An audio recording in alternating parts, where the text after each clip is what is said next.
कपड़ों को नहीं, अपने कपड़ों को नहीं, दिलों को साफ करके खुदावन की तरफ आओ।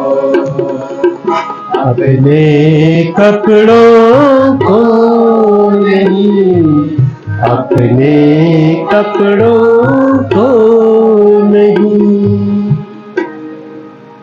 खुदावन फरमाता है कि अपने सारे दिल से मेरी तरफ रुजू लाओ, क्योंकि मैं रहीम और मेहरबान हूँ। अपने कपड़ों को नहीं, अपने कपड़ों को नहीं, दिलों को साफ करके खुदावन की तरफ आओ। अपने कपड़ों को नहीं, अपने कपड़ों को नहीं। खुदावंद आप सबके साथ हो। आज की खुशखबरी मुकद्दस यूहन्ना के मुताबिक उसका 7 बाब पहली आयत से 2, 10 और 25 से 30 आयत तक। उस वक्त यस्सु जलील में फिरता रहा, क्योंकि यहूदिया में वो फिरना नहीं चाहता था, इसलिए कि यहूदी उसके कत्ल की फिक्र में थे और यहूदियों की ईद क़याम नज़दीक आई। लेकिन जब उसके भाई ईद में चले गए तो वो भी गया, ज़ाहरतन नहीं बल्कि खुफियतन। तब बाज़ यरूशलेम में कहने लगे, ये वही नहीं जिसके कत्ल की फिक्र हो रहा है, और देखो वो तो अलानिया बोलता है और वो उससे कुछ नहीं कहते। क्या शायद सरदारों ने भी सच जान लिया कि अल-मसीह यही है? लेकिन इसको तो हम जानते हैं कहाँ का है, मगर अल-मसीह जब आएगा तो कोई ना जानेगा कि कहाँ का है। तब यस्सु ने हैकल में तालीम देते हुए बुलंद आवाज़ से कहा कि तुम मुझे जानते हो और ये भी जानते हो कि मैं कहाँ का हूँ, और मैं आपसे नहीं आया, मगर जिसने मुझे भेजा है वो बड़ा हक है। उसको तुम जानते हो, मैं उसे जानता हूँ इसलिए कि मैं उसकी तरफ से हूँ और उसी ने मुझे भेजा है। इस पर वो उसे गिरफ्तार करने की कोशिश करने लगे, मगर किसी ने उस पर हाथ न डाला, क्योंकि उसका वक्त हनूस ना आया था। अंजील मुकद्दस के पढ़े और सुने जाने पर खुदावन की बरकत हो। तशरीफ रखें। अगर कोई इतराफ़ के लिए जाना चाहता है, काहिन साथ कमरे में मौजूद है। आप दौरान इबादत तबद्दुल तक इतराफ़ के साक्रामेंट के लिए जा सकते हैं। आज यहाँ पर किस लिए आए, किसी को पता है किस लिए आए? यस्सु के दुखों पर गौर करने के लिए। मैं गौर कर रहा था कि यस्सु को जब सलीब दी गई है उस टाइम सारे माहौल में साया तो नहीं होगा, धूप भी होगी, और आज हमने धूप वाला हिस्सा छोड़ दिया है। तो इतने दिनों से हम कर रहे थे, धूप को हम नहीं देखते थे, हम बस बैठ जाते थे। तो देखिए यस्सु के दुख। जब दुख की बात करते हैं, एक छोटी सी बात से हम शुरू करते हैं कि यस्सु जिस सफ़र में रहा, कोई वहाँ पर साए का इंतज़ाम नहीं था, मगर यस्सु इस कदर दर्दनाक अज़ियतनाक मौत को बर्दाश्त करने के लिए किस तरह चलता रहा। और यस्सु ने ना सिर्फ इन 14 मकाम पर दुख उठाया। अगर हम कलाम मुक़द्दस का बगौर जायज़ा लें और आलमों की तहकीक पढ़े तो उसमें पता चलता है कि यस्सु के साथ जो दुख बीते गए उनके कई मकाम थे, मगर हम कलीसिया तालीम से उन्हें 14 मकाम तक ही महदूद रखते हैं, क्योंकि हम एक स्टैंडर्ड बनाते हैं, एक तालीम को फॉलो करते हुए हम इस पर गौर करते हैं। यस्सु की अज़ियतनाक मौत जो उसने बाप की वफादारी में बर्दाश्त की, आसान मौत नहीं थी, क्योंकि ना सिर्फ इस सफ़र में यस्सु शामिल था, उसकी माँ भी इस सफ़र में पेश थी। और जैसे ही मकद्दसा मरियम को ये इत्तला मिली होगी कि तेरा बेटा एक बड़े जुर्म का मुर्तकब हुआ, जो यहूदियों की रवायत के मुताबिक बातचीत थी उसके खिलाफ, यस्सु को मौत की तरफ लेकर जा दे। यकीनी तौर पर ये बड़े दुख और अफसोस की बात थी, मगर फिर भी हम देखते हैं कि इस सफ़र में मुकद्दसा मरियम यीशु के पेश रह रही ताकि वो इस मंजर को अपनी आंखों से देखे सलीब तक। और जब तक यीशु सलीब से उतारा नहीं गया, जब तक यीशु के साथ साथ रही, किस तरह उसके सामने उसके लख्ते जिगर को कोड़ों के साथ मारा जा रहा है, कांटों का ताज पहनाया जा रहा है। और जब यीशु को जो कोड़ा इस्तेमाल किया गया, कोई आम कोड़ा नहीं था, बल्कि रोमी कोड़ा था। उसके अंदर कील, लोया और लकड़ी के पीस भी होते थे। और बहुत से लोग एक कम 40 कोड़े खाते खाते मर जाते थे, क्योंकि जिस तरह वो कोड़ा लगता था, हवा में इंसानी अज़ा के छोटे छोटे पीसेस जो है नजर आते थे।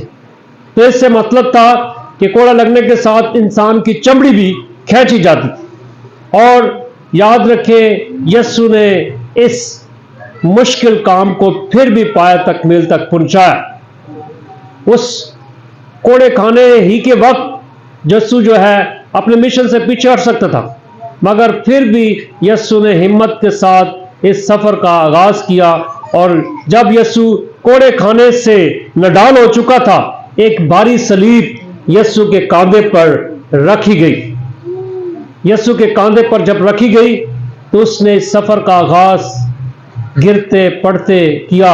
और सिर्फ 3 दफा यीशु नहीं गिरा, कई दफा धक्कम पीढ़ी में जो है बहुत दफा इंसान गिरता है। और जब गिरता है उसको ठोकरें भी लगती हैं, उसके पांव हाथ सब छीले जाते हैं। और जो यीशु ने स्लीप उठाई है, याद रखें, इतना हम तो बनाते हैं, जब टैबलो करते हैं एक छोटी सी स्लीप उठाकर हम जहां मर्जी ले जाते हैं, वो भारी सलीब थी। और सलीब देने का रिवाज बहुत साल पहले यीशु की पैदाइश से कई सौ साल पहले आगाज हुआ। और ऐसे शख्स को सलीब दी जाती थी जो बहुत ज्यादा संगीन जुर्म का मुर्तकिब होता था। और यीशु को उस वक्त की रिवायत अदालत ने जो है एक संगीन मुजरम करार दिया। और यीशु के कांधों पर जब भारी सलीब रखी गई और इस सफर का आगाज यीशु नढाल होकर करता है। और फिर इसी सफर में उसको उसकी मां मिलती है, और अपनी मां से किस तरह उसने हमदर्दी से देखा, जिसमें हम 14 मकाम में पढ़ते हैं। और यीशु ने अपनी मां की तरफ देखा। दोनों के जज्बात को आप समझें। मां का सीना उस वक्त फट जाता है जब इतना दुख हम देखते हैं कि बेटे पर किया जाता है।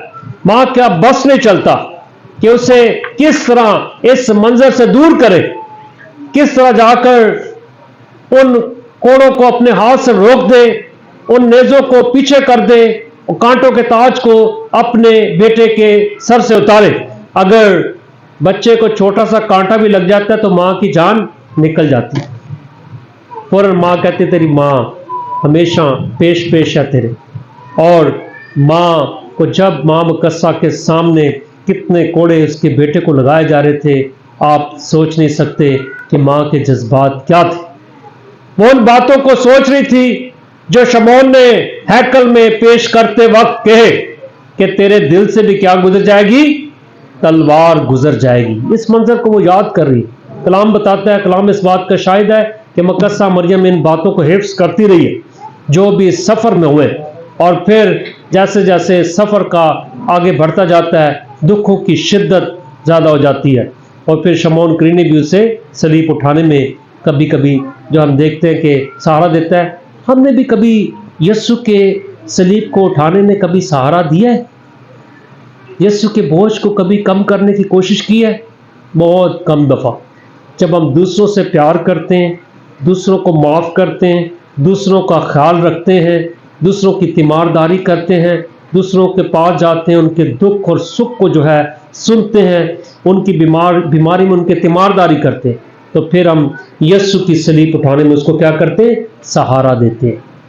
अगर हम इस मंजर पर गौर करें, हम में से बहुत से शमौन करीनी हैं, हिम्मत नहीं पड़ती कि हम जो है यीशु की सलीब उठाएं। और जब यीशु की सलीब उठाने में हम सहारा देते हैं तो दर हकीकत हम शमौन करीनी का किरदार अदा कर रहे हैं। और फिर मंजर आगे की तरफ बढ़ता है और यीशु नढाल गिरता पड़ता हुआ जो है कोई कलर बजाता है और बिलाखिर हम सब की खातर जो निजात का काम यीशु जो है पाए तकमील तक पहुंचाता है। आज मेरे लिए और आप सब के लिए यीशु की स्लीपी कुर्बानी क्या अहमियत रखती है, इस पर गौर कर रहे हैं। याद रखें, ये वफादारी का सफ़र था जो यीशु ने इख्तियार किया और मौत तक वफादार रहा और खुदावंद ने उसे ज़िंदगी का ताज दिया है। आज यीशु के खून और उसकी कुर्बानी को रैगा न जाने दें, बल्कि उसकी कदर और मंजिलत को जाने और हमेशा उसके पीछे चलते रहें। मसीह हमारे खुदावंद के वसीले से आए हम सब खड़े होकर अपनी इल्तिजाएं और मुनाजात अपने खुदा के हजूर पेश करें। खुदावंद आप सबके साथ हो। आज अपनी मुनाजात अपने खुदा के हजूर पेश करते हैं। आज के दिन उन तमाम लोगों के लिए दुआ करते हैं कि जिन्होंने मुख्तलिफ मकासद के लिए रोज़े रखें कि खुदा उनके नेक मकासद को पूरा करे। अज़ीज़ो, इस मकसद के लिए दुआ करें। उन जोड़ों के लिए जिनके पास औलाद नहीं है, दुख और परेशानी में ज़िंदगी गुजार रहे हैं, खुदा परवरदिगार है, आज रोज़ों के दौरान उनके लिए दुआ करते हैं कि प्यारा खुदा उनके आंगन में, उनकी कोख में औलाद की नेमत अता करे। अज़ीज़ो, इस मकसद के लिए दुआ करें। इलाके के तमाम बीमारों को खुदा के हजूर पेश करते हैं। जैसन को खुदा के हजूर पेश करते हैं। बेटे टीपू को खुदा के हजूर लाते हैं। उसकी कामयाबी और कामरानी के लिए दुआ करते हैं। जो एग्ज़ाम की तैयारी कर रहा है उसमें भी उसके लिए बरकत चाहते हैं कि प्यारा खुदा ने सेहत और ज़िंदगी और कामयाबी और कामरानी अता करे। अज़ीज़ो, इस मकसद के लिए दुआ करें। आज के ज़िंदगी बख्श कलाम के लिए जो यीशु के दुखों पर मबनी था, इसको हम अपनी ज़िंदगी का हिस्सा बनाएं। अज़ीज़ो, इस मकसद के लिए दुआ करें।